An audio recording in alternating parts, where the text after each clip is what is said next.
అదే RTV app వార్తల్ని క్షణాల్లో చదివే అవకాశం ఉంటుంది. ఒక న్యూస్ పేపర్, ఒక టెలివిజన్ ఛానల్ మీ చేతుల్లో ఎప్పుడూ ఉంటాయి. నా పేరు నల్ల విజయ్, సిరిసిల్ల చేనేత కళాకారుని. గతంలో మా నాన్నగారు నల్ల పరంధాములు గారు మొట్టమొదటిసారిగా అగ్గిపెట్టెలో ఇమిడిపోయే పట్టు చీరనేసి సిరిసిల్ల ఖ్యాతిని ప్రపంచానికి చాటి చెప్పడం జరిగింది.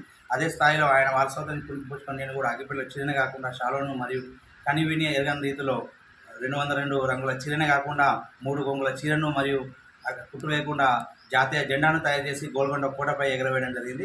అందుకు గాను మన తెలంగాణ మాజీ రాష్ట్ర ముఖ్యమంత్రి వర్యులు చేనేత కళారత్న అవార్డు కూడా ఇవ్వడం జరిగింది.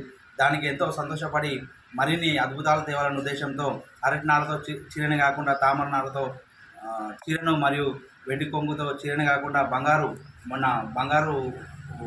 పూర్తిగా బంగారు దారాలతో చీరను తయారు చేయడం జరిగింది. అదే స్థాయిలో అదే చేనేత కళ మా తల్లి ఆశీస్సులతో, మా తండ్రి గారి ఆశీర్వాదంతో మరొక చీరను రూపకల్పన చేయాలనే ఉద్దేశంతో ఈ 3D శారీని నిర్మించడం జరిగింది. ఈ 3D శారీ అనగా 3 రంగులు ఈ చీరలో పొందుపరచడం జరిగింది. బంగారం, వెండి మరియు రెడ్ కలర్లో ఈ చీరను తయారు చేయడం జరిగింది. దీని పూర్తి పట్టుదారాలతో మరియు చేనేత ముఖంపై తయారు చేయడం జరిగింది.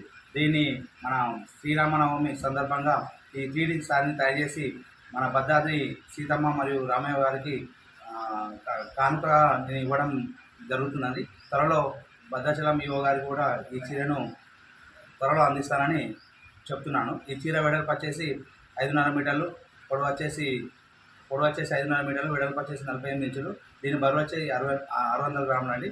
ఈ చీర ధర 48,000 రూపాయల వెచ్చించి మరియు దీనికి కష్టపడ్డ కాలం 18 రోజులు శ్రమించడం జరిగింది. ఇంకా మరెన్నో ప్రయోగాలు చేసుకుంటూ ముందుకు సాగుతానని ఆ చేనేత కళామ తల్లి ఆశీస్సులు, నా తండ్రి ఆశీర్వాదంతో ఇంకా మరెన్నో ప్రయోగాలు చేస్తూ మరోసారి మీ ముందుకు రావాలని తపనతో ఉన్నాను. మరిన్ని వీడియోస్ కోసం ఛానల్ ని సబ్స్క్రైబ్ చేయండి. లేటెస్ట్ అప్డేట్స్ కోసం వాట్సాప్ ఛానల్ ని ఫాలో చేయండి. అండ్ లింక్ డిస్క్రిప్షన్ లో ఉంది.